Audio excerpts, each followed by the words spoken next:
આજે Morbi railway station મુકામે જે રેલવે વિભાગ દ્વારા કાર્યક્રમ કરવામાં આવ્યો છે એ અમૃત ભારત રેલવે સ્ટેશનની સ્કીમ અંતર્ગત આજે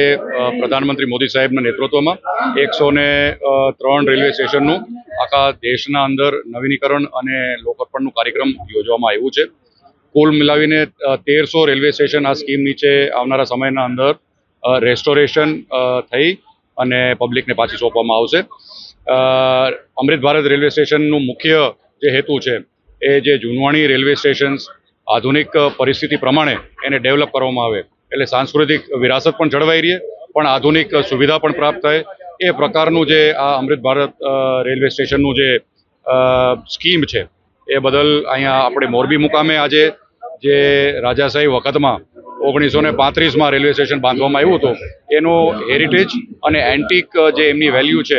એને હાચવી અને આધુનિક સુવિધાઓ એના અંદર ઉમેરવામાં આવે એ પ્રકારનો કાર્યક્રમ અહીંયા આજે મોરબી મુકામે યોજવામાં આવ્યો. આપણે રેલવે વિભાગ દ્વારા જોઈ રહ્યા છીએ ઘણા વર્ષોથી સૌરાષ્ટ્ર વિસ્તારને ખાસ કરીને રેલવે વિભાગ દ્વારા ઘણી બધી સુવિધાઓ પ્રાપ્ત થઈ છે. ડબલ ટ્રેકિંગનું કામ રાજકોટ સુધી પૂર્ણ થઈ ગયું છે અમદાવાદથી અને જામનગર સુધી હવે કામ એનું ચાલુ છે. વંદે ભારત ટ્રેન પણ હવે રેગ્યુલર થઈ ગઈ છે એટલે આ પ્રકારની જે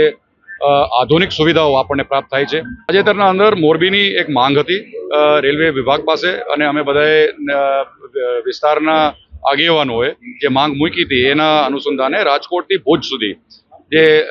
લોંગ ડિસ્ટન્સ નથી શોર્ટ ડિસ્ટન્સ છે પણ એ ચાલુ કરવામાં આવી. ધીમે ધીમે લોંગ ડિસ્ટન્સની પણ જે માંગણી અહીંયા આજે પણ મૂકવામાં આવી છે એ અમે ઉપર કેન્દ્ર સુધી લઈ જઈશું અને યોગ્ય સમયે યોગ્ય ટ્રેન્સ જે આપણને લાભ થતા હોય આ વિસ્તારને ઉદ્યોગકારોને લાભ થતા હોય કેમ કે ફ્રેટ ટ્રેન પણ અહીંયાથી આપણે કરી શકીએ છીએ લોંગ ડિસ્ટન્સ માટે એ સુધારવા માટે અને વધારવા માટે આપણે જે માંગણી આજે અહીંયાથી મૂકી છે એ અમે કેન્દ્ર સુધી લઈ જઈશું.